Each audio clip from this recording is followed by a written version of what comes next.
Hi hello guys, मेरा नाम दिलीप सिंह है।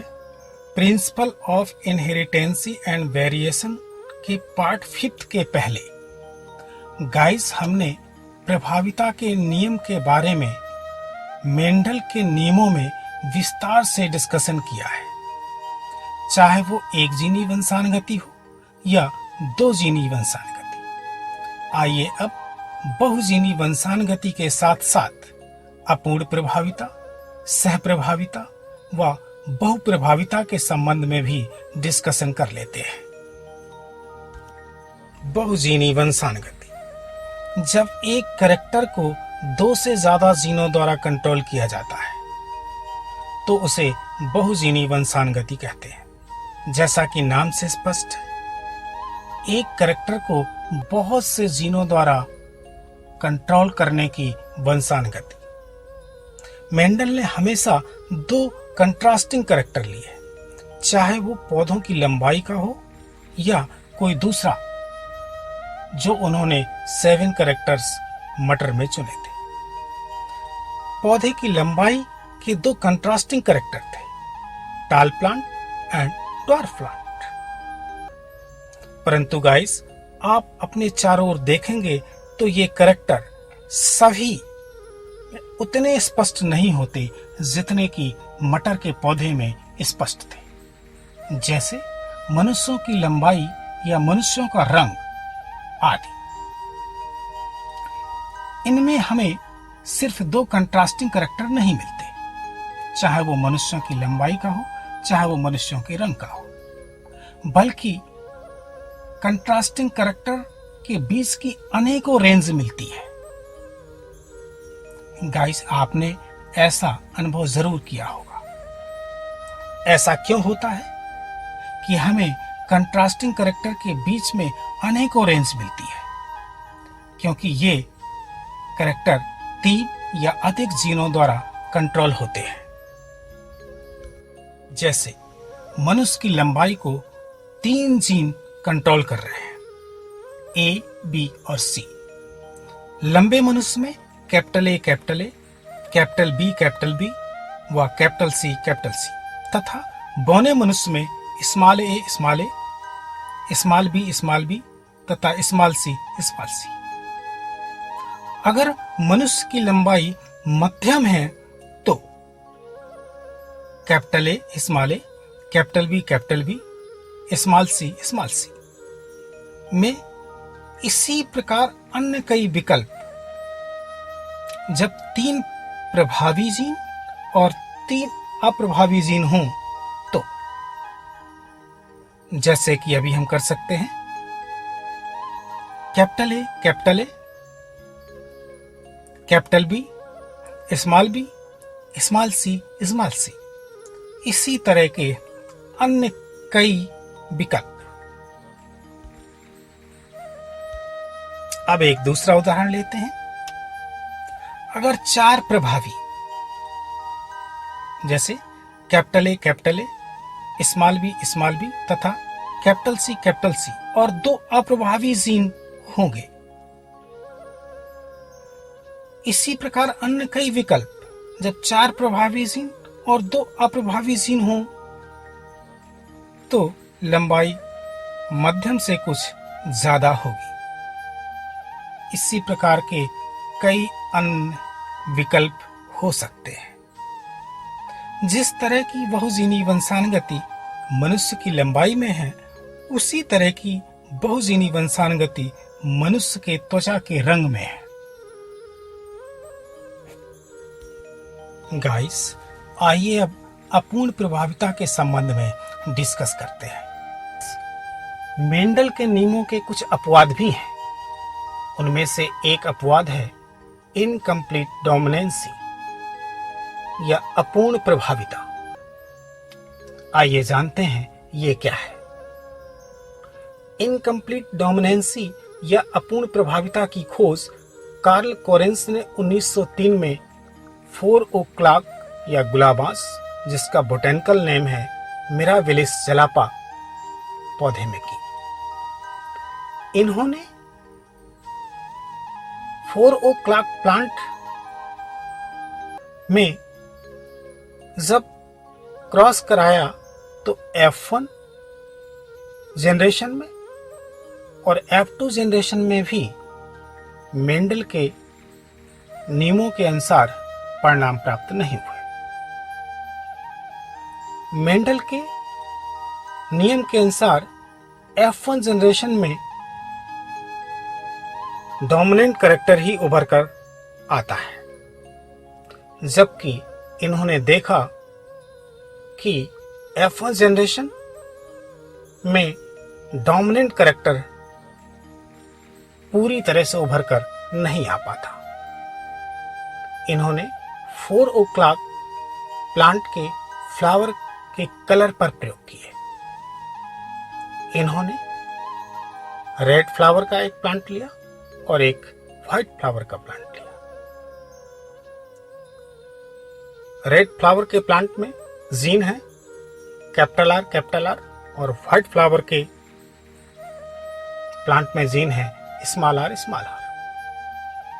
रेड फ्लावर से जब गैमीट बने तो सभी में कैपिटल आर और व्हाइट फ्लावर से जब गैमीट बने तो सभी में स्मॉल आर। F1 हाइब्रिड में जितने भी फ्लावर बने सभी पिंक, ना कोई रेड और ना कोई व्हाइट। जबकि F2 जनरेशन में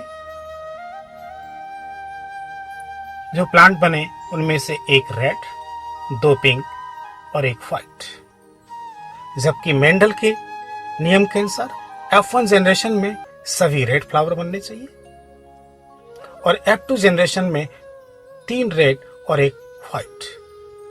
अर्थात ये मेंडल के लॉ ऑफ डोमिनेंसी और लॉ ऑफ सेग्रीगेशन नियमों का पालन नहीं कर रहा है।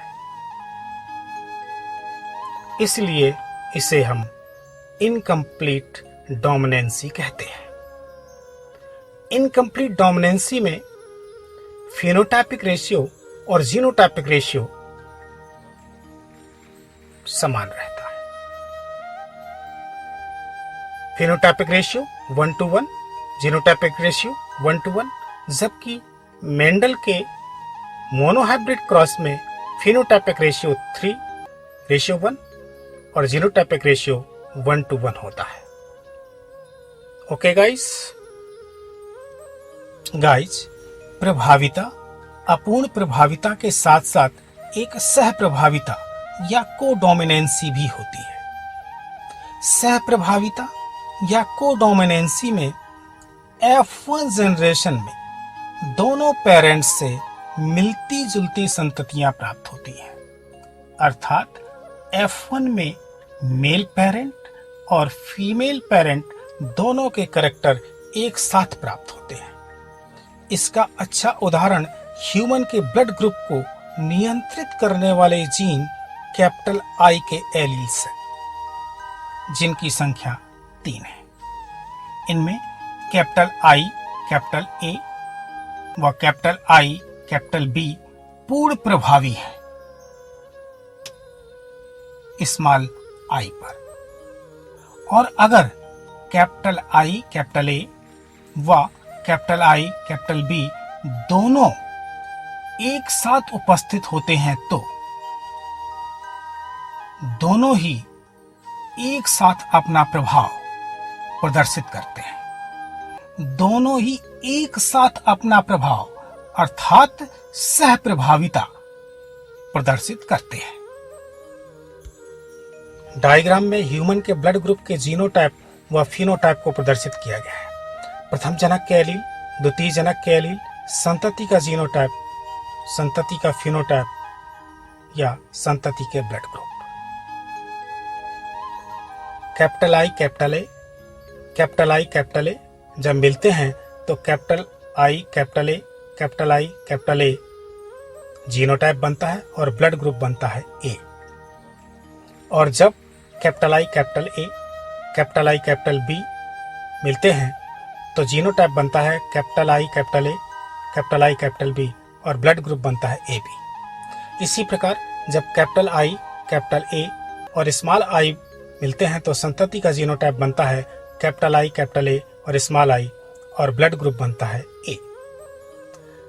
कैपिटल आई कैपिटल बी जब मिलते हैं किससे, कैपिटल आई कैपिटल ए से, तो संतति का genotype capital I capital B, capital I capital A और ब्लड ग्रुप बनता है ए बी। इसी प्रकार जब capital I capital B, capital I capital B से मिलता है तो संतति का genotype capital I capital B, capital I capital B बनता है और ब्लड ग्रुप बनता है बी। तथा जब capital I capital B small I के साथ मिलता है तो संतति का genotype capital I capital B और स्मॉल आई बनता है और ब्लड ग्रुप बनता है बी। इसी प्रकार जब स्मॉल आई के साथ मिलता है तो संतति का जीनोटाइप स्मॉल आई बनता है और संतति का फिनोटाइप या संतति का ब्लड ग्रुप ओ बनता है। इस प्रकार आप देखते हैं कि ये 7 जीनोटाइप हैं और 4 ब्लड ग्रुप हैं। बहुप्रभावित। मेंडल के नियमों में हमने यह जाना है कि एक जीन एक फिनोटाइप को कंट्रोल करता है, लेकिन कभी कभी एक जीन एक से अधिक फिनोटाइप को भी कंट्रोल करता है।